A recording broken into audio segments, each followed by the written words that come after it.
Hello, everybody. Here we go. Hey, please sit and thank you so much. Thank you. Good afternoon. So thank you all for waiting.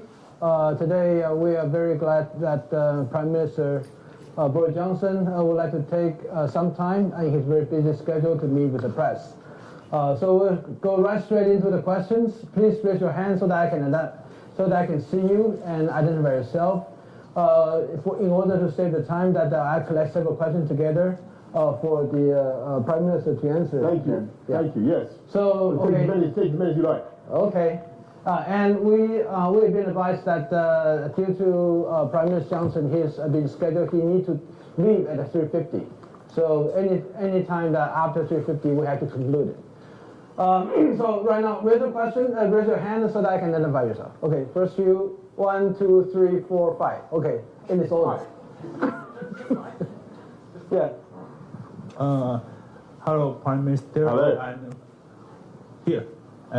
Please This stand up. is a question from Master Television. And you have Din Tai Fung last night, and I read you're quite curious about Taiwan cuisine. And any other dishes you are looking forward to trying in Taiwan? Okay, next thank one. you, right. Next one. No, next one, please. Yeah. Hi, Mr. Johnson. I am Yuli from EBC News. You were referred as a British Trump. You were with... Is this the BBC? No, EBC is from Taiwan. Oh, sorry. Yeah, hi, it's Right, okay. right. So, and you were mistaken as Trump as well once in the street, on the street of New York. Yeah. So, you must know him better than we do. So, Yeah. two questions. One question, please. Oh, sorry. Okay, one question. So, besides hairstyle, what do you think you and Trump in common? And on his second term, what do you observe the difference on him? Okay, now the third one, yeah. Besides her. Hi, Prime Minister. Allegra Mendelsohn, The Telegraph. Prime Minister Starmer recently said that the UK might be recognizing Palestine in September. Given that, do you think we could ever see the UK recognize Taiwan? Okay, now the next one, please. Yeah. Hi, Mr. Johnson. I'm a journalist from MNews TV in Taiwan. So I have a question that is, you mentioned that you gave up the idea of UK government trying to compete with Taiwan's in terms of that. So, but now President Trump now hoped TSMC to invest more and build a new semi-supply chain there. Is that a smart strategy to boost semi-industry overseas? Thank you. Okay, and that'll be the end of the first round. Okay. Hello, my name is Jan. I'm here freelance for the British Times newspaper. For the what? The Times. The Times. Great.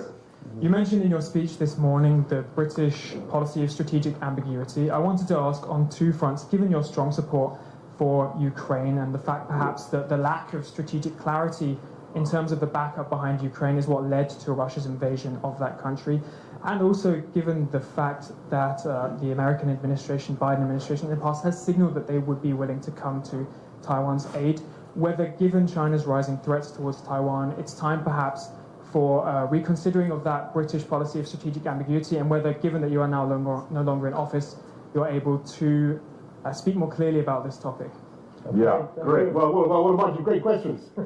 Thank you very much. So first of all, on my things I eat, and I think that was a question about Din Tai Fung. Hi, yeah, Din Tai Fung. I sampled a wide variety of dumplings and a very dense kind of suety, doughy sort of snowball type object, which was absolutely delicious.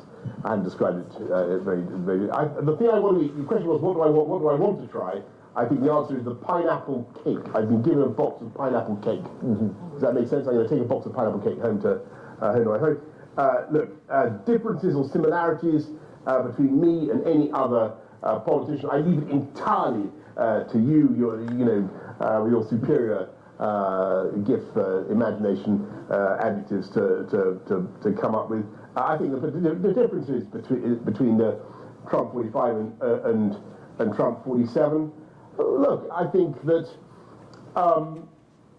clearly this is an administration that is in America that is very focused on dancing with people that brung them and delivering on their manifesto. I think that there's a huge focus on actually doing what they said they were going to do. And one of the most horrifying things is that people find it shocking, but what Donald Trump is trying to do in tackling illegal immigration and doing his tariff policy is actually what he said he was going to do. So I think I'd say that was a distinction.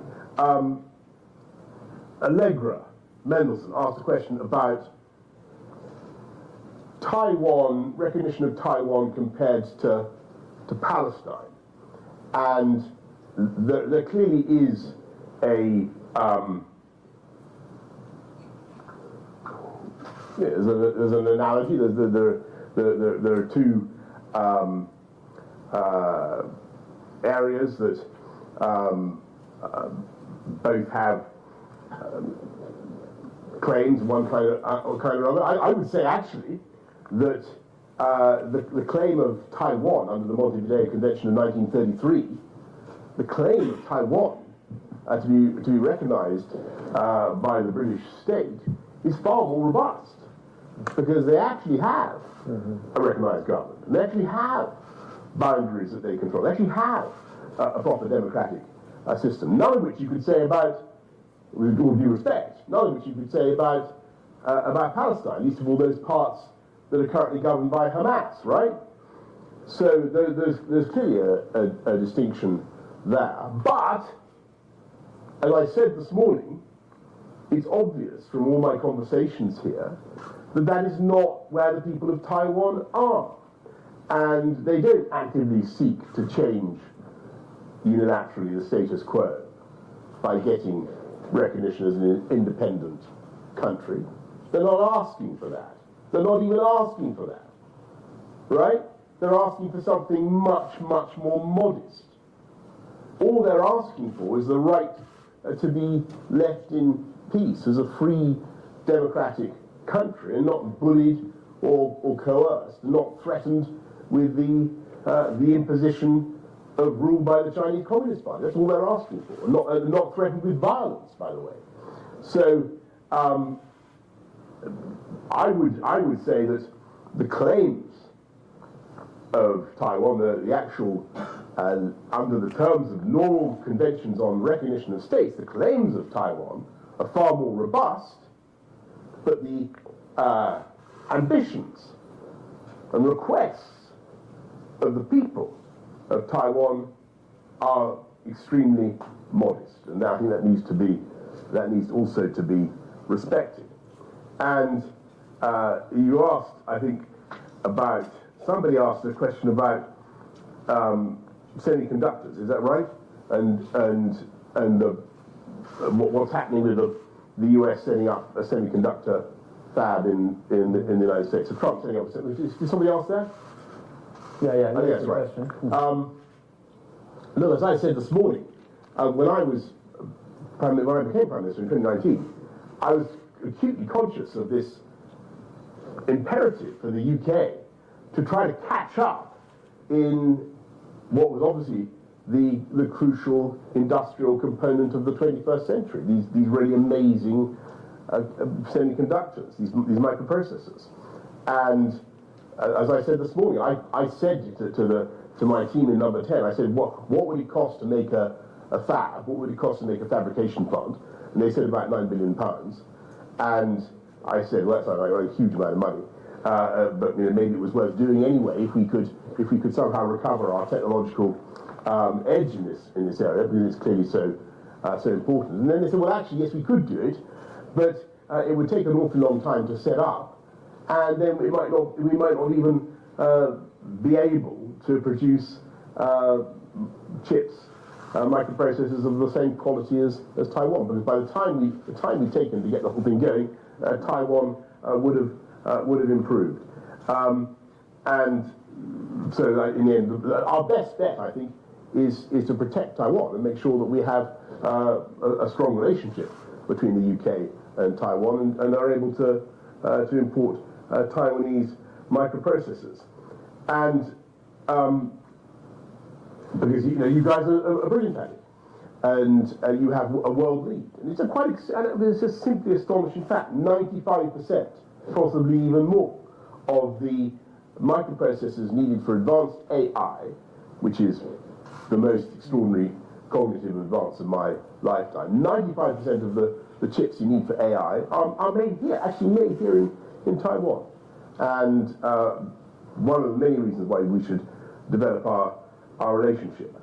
And then John from the Times asked a question about strategic clarity and the fateful ambiguity before the invasion of Ukraine. It's a very, very good question. It was spot on because I do agree with you. One of the problems with Ukraine was that we were, and it's still a problem, we're still not willing to say that Ukraine should be part of NATO, right?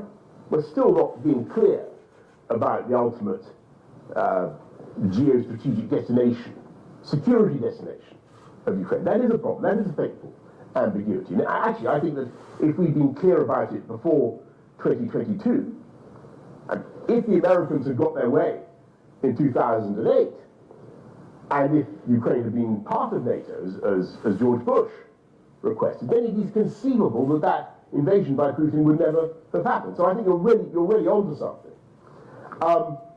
But I think that what the difficulty with the analogies are imperfect, right? Between Ukraine and Taiwan, there's not a direct read across, and the crucial difference is, of course, that Ukraine is and had been a sovereign state since 1991, internationally recognized, not least by Russia and China and everybody else, right? Taiwan, as we've been discussing, is in a different case, different position, and despite having, as I say, so many of the seeming attributes of statehood and so many of the claims for international recognition, it is a measure of the modesty of the people of Taiwan. They don't even want that. They're not calling for that. They just want to protect the status quo. They just want to settle this problem in peace across the Straits of Taiwan. And so I think you're right in what you say about Ukraine, but the read across doesn't quite work, if that makes sense. Okay, thank you. We'll start with the second round, and first here, here, that, and then that, the full questions. Shirley, I'm from CNA, and following on my peers, CNA is a Central Taiwan News Agency. Oh yes. And following on my peers' Is question, that a Chinese news agency? No, Central News Central Agency News, sorry. Yeah. about Taiwan. Yeah, great. and my question is this, and you mentioned that the analogy is not quite valid between Ukraine and Taiwan. However, and when is the time or what circumstances is for Taiwan to, or for the Western countries to adapt clarity in terms of cross-strait situation? Okay, the next one. Yeah. Prime Minister, I'm from SET TV, and I will ask, how do you plan to support Taiwan despite not in office, and what is your advice on how Taiwan should align our interest with UK to ensure shared interest and mature cooperation? Thank you. Okay, the one behind. Thank you. I'm Julie from Thai Southeast and a digital media outlet in Taiwan. And your term as Prime Minister overlapped in the part with President Trump in the first term. So now the world is facing the tariff measures and the authoritarian pressure. We couldn't get the kind of deals of the UK has managed. And let's hope that President Trump might offer clear support on Indo-Pacific security. So do you have any advice for how the Taiwanese government can engage or communicate or negotiate with him in the future? And is there any way you can might be able to help us? Thank you. Thank you. And then here's the last one. Yeah. I'm so happy to see you. I'm Bill Lemers now. And there, I'm the journalist from the Next TV. And the question is, Taiwanese reciprocal tariffs on the U.S. is currently 20%. Are there any suggestions or negotiation tips you can share with Taiwan? Thank you. What's tariff? The tariff. General tariff we're at 20%, and UK is about 10%. Yeah. Wow. Okay. So Central News Agency question about, back to this analogy. Look, I think, as I tried to say, I think that you've got to be careful not to press it too far. But there is clearly one point of comparison which is very, very important. Because at the moment, officially, from Beijing, we are being told that Taiwan could be unified with communist China by force. Right? I think that's the express doctrine.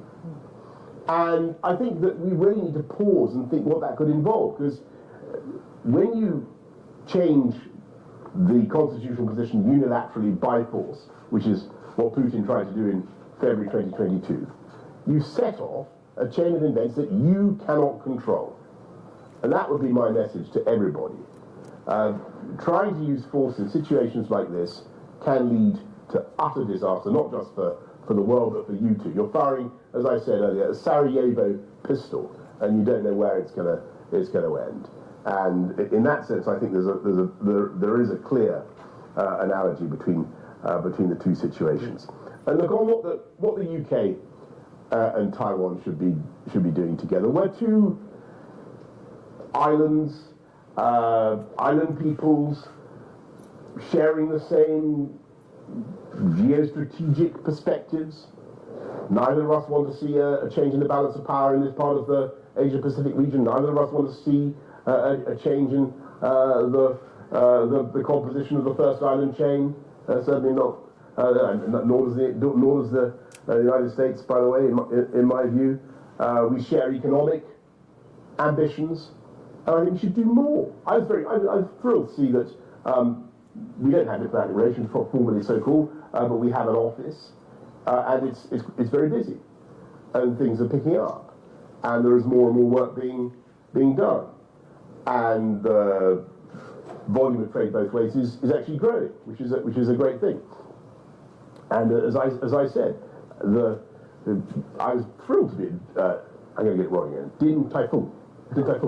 I was thrilled to be at Din Tai Fung, where they had this unimaginable variety of dumplings, because I remembered that the guy who was there was somebody I'd actually met in London when I opened the first Din Tai Fung in London. And there are now several. So I see strengthened economic partnership, and above all, I think that what must happen now is that the Western powers, the Europeans, must not tiptoe away from their engagement with Taiwan out of nervousness of offending China.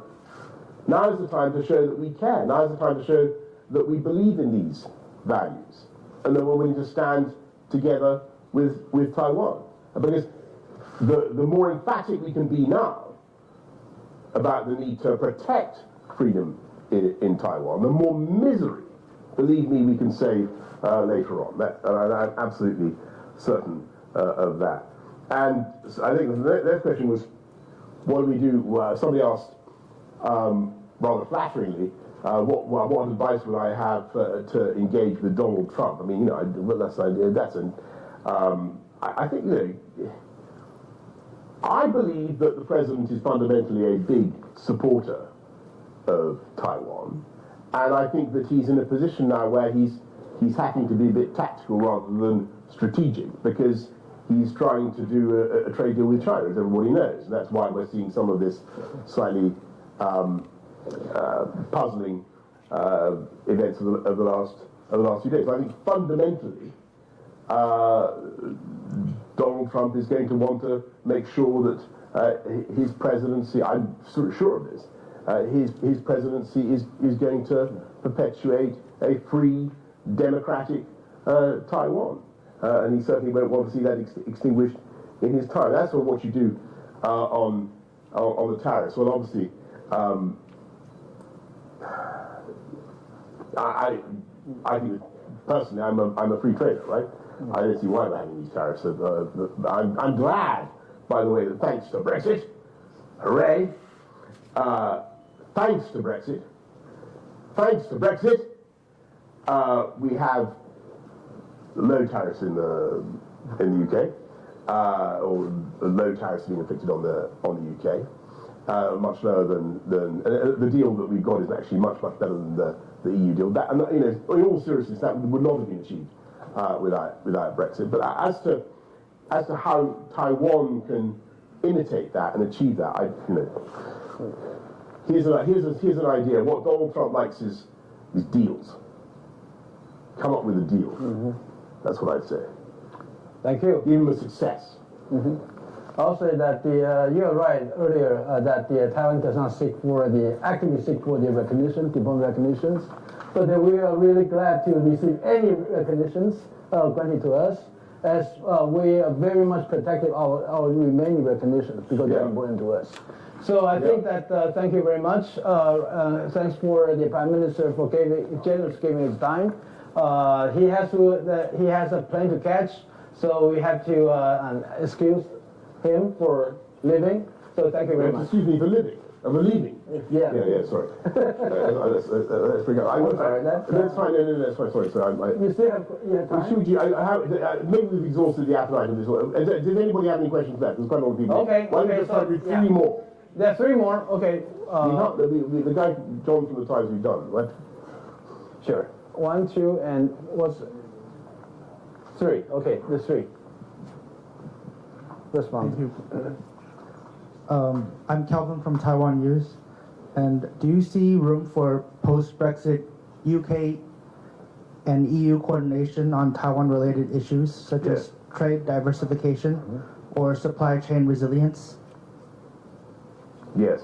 I can answer that very briefly. Yes, I think, and I think that the EU is showing signs of really being much more muscular and engaged on Taiwan than it has been. I think it's a great sign. Okay, the next one.